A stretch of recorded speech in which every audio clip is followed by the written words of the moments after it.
और देखिए ये सभी इनको गणेश उत्सव के अंदर बैनर लगाना, दर्शन करना, माता जी के नवरात्र उत्सव के अंदर जाके बैनर लगाना, डोनेशन देना, चंदा बांटना और श्रावण के अंदर जाकर रुद्राभिषेक करना, ये केवल 20 सालों से भी इस मीरा भाईंदर शहर में हम भी सक्रिय है राजनीति के अंदर। लेकिन हमने कभी देखा नहीं मुजफ्फर हुसैन जी को कि इस तरीके के धार्मिक आयोजन के अंदर उन्होंने कहीं पे जाकर अपने बैनर पोस्टर लगाए हों, कि दर्शन किए हों, कि घर घर घूमे हों। लेकिन आज जब चुनाव आ रहे हैं, चुनाव नज़दीक है, तो इनको याद आ गई मंदिरों की। तो मतलब आपका जब आपके चुनाव नहीं होंगे तब तो आप कम्युनल रहोगे, और जब आपके चुनाव आ जाते हैं तो आप अपने आप को सेक्युलर बताते हो। तो ये कहाँ तक सही है? 3 बार नगर सेवक रह चुके हैं और स्थायी समिति के अध्यक्ष भी रह चुके हैं। उनका नाम है रवि व्यास जी, जो इस समय भाजपा के 145 के प्रबल उम्मीदवार माने जा रहे हैं। आइए जानते हैं कि इस बार जो विधानसभा का उनको जब टिकट मिलेगा तो वो क्या जनता के पास मुद्दे लेके जाएंगे। सर, हमारे चैनल पर आपका स्वागत है। सबसे पहले कि आपका इतना राजनीतिक लंबा कैरियर रहा है और इस बार सब लोग ये कह रहे हैं कि इस बार आप इस क्षेत्र के विधायक का आपको टिकट मिलेगा। आप इस बार क्या ऐसे मुद्दे लेके जाएंगे कि जनता आपको वोट देगी और बीजेपी आपको टिकट देके विधायक बनाएगी? देखिए, टिकट मिले या ना मिले उसके लिए पार्टी के कार्यकर्ता या हम काम नहीं करते। हम काम करते हैं भाजपा को इस मीरा भाईंदर शहर के अंदर चुनाव जिताने के लिए, इस मीरा भाईंदर शहर की जनता का विकास करने के लिए, इस मीरा भाईंदर शहर की जनता का सेवा करने के लिए। टिकट मिलना नहीं मिलना इस विषय को आप दूर रखिए। आप बार बार ये प्रश्न पूछने की कोई आवश्यकता नहीं है। किसी भी भाजपा के कार्यकर्ता को आप पूछेंगे तो वो चुनाव की दृष्टि से, चुनाव लड़ने की दृष्टि से काम नहीं करता है, वो चुनाव जीतने की दृष्टि से काम करता है। किसी सभा में एक बयान दिया था कि कोई व्यक्ति जो विशेष धर्म से ताल्लुका रखता है, उन्होंने शिवलिंग की पूजा की थी और उसने आपने मुद्दा उठाते कि ऐसा व्यक्ति हमारे धर्म की पूजा क्यों करता है, क्या यह कितने हद तक सही है? हमारी वो जो विषय था वो एक समाज की बैठक के अंदर मैंने अपना वक्तव्य रखा था और वो वक्तव्य बहुत सही भी था, क्योंकि श्रावण मास का महीना चल रहा था और श्रावण मास के अंदर मुजफ्फर हुसैन जी ने शिवलिंग के ऊपर आकर रुद्राभिषेक किया, जल चढ़ाया, पूजा की। तो मेरा ये कहना था कि हम सभी जानते हैं कि रुद्राभिषेक करने का, शिवलिंग पर जल चढ़ाने का श्रावण महीने में कुछ नियम होते हैं। तो केवल राजनीति के उद्देश्य से अगर कोई धार्मिक स्थान पर आता है और एक पाखंड और एक कहीं ना कहीं नौटंकी करने का अगर प्रयास करता है, तो इसकी जिम्मेदारी हमें, हमारे समाज को देखनी चाहिए, सतर्क रहना चाहिए कि हम लोग क्या कर रहे हैं, हम कौन सी दिशा में जा रहे हैं। ठीक है, अगर किसी की आस्था है और आस्था के प्रति अगर कोई व्यक्ति कार्य करता है तो उसका स्वागत करना चाहिए।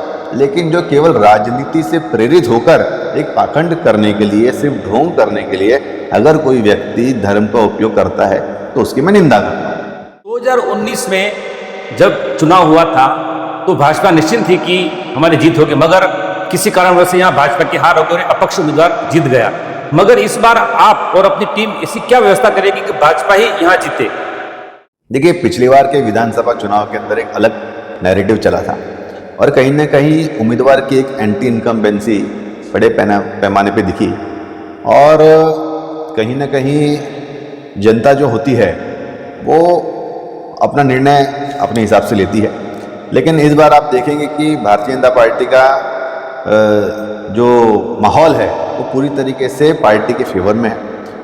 माननीय मोदी जी और माननीय देवेंद्र जी ने जो भी विकास कार्य किए हैं और इस शहर के अंदर जो भारतीय जनता पार्टी का प्रबल संगठन खड़ा हुआ है, इसको देखते हुए इस बार भारतीय जनता पार्टी 100% इस विधानसभा से चुनाव जीतेगी।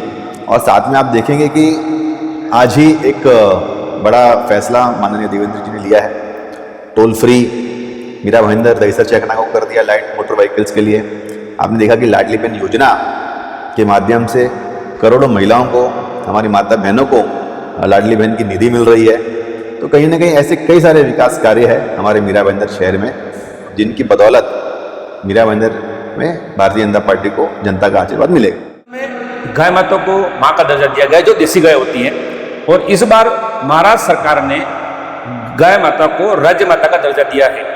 ये चुनावी फंडा है या कोई राजनीतिक कारण है? गौ हत्या में पाबंदी पहले ही हमारी सरकार लगा चुकी है और गाय माता वाकई के अंदर एक ऐसा प्राणी है जिनके जीवन से, जिनके सभी प्रोडक्ट्स से, जिनकी हर एक वस्तु से हमारे मानवता का कल्याण होता है। चाहे गौ माता का दूध आप सेवन कीजिए, दूध उतना उनका पौष्टिक होता है जिससे हमारे शरीर के अंदर शक्ति मिलती है, हमारी इम्यूनिटी जो सिस्टम है उसे वो ठीक करती है। यहाँ तक कि गौ माता का जो गोबर होता है, उस गोबर से भी बायोगैस से लेकर कई सारे दवाइयाँ या कई सारे मेडिकल प्रोडक्ट्स बनते हैं जिसके माध्यम से लोगों का, मरीजों का उपचार होता है। और गौ माता को केवल अगर आप उनके शरीर पे अगर हाथ फेरेंगे तो उस टच से भी ऐसी वाइब्रेशंस गौ माता के शरीर से निकलती है जिसके माध्यम से एक बड़ी पॉजिटिव एनर्जी हमारे मनुष्य को मिलती है। तो गौ माता वाकई के अंदर एक जीता जागता देव स्वरूप है और उन्हें राज्य माता का दर्जा जो दिया है वो हमारी सरकार ने जो कार्य किया है वो कहीं ना कहीं एक सम्मान है और इससे गौ माता की जो महत्वता है वो जनता को और बेहतर तरीके से समझ में आए। रविदास जी जिन्होंने हमारे हर सवाल का बेबाकी से जवाब दिया। रविदास जी एक पढ़े लिखे इंसान है और जनता में इनकी बहुत ही गहरी पेट है और छाप छवि सुथरी राजनीति करते हैं। 3 बार नगर सेवक रह चुके हैं, महामंत्री रह चुके हैं।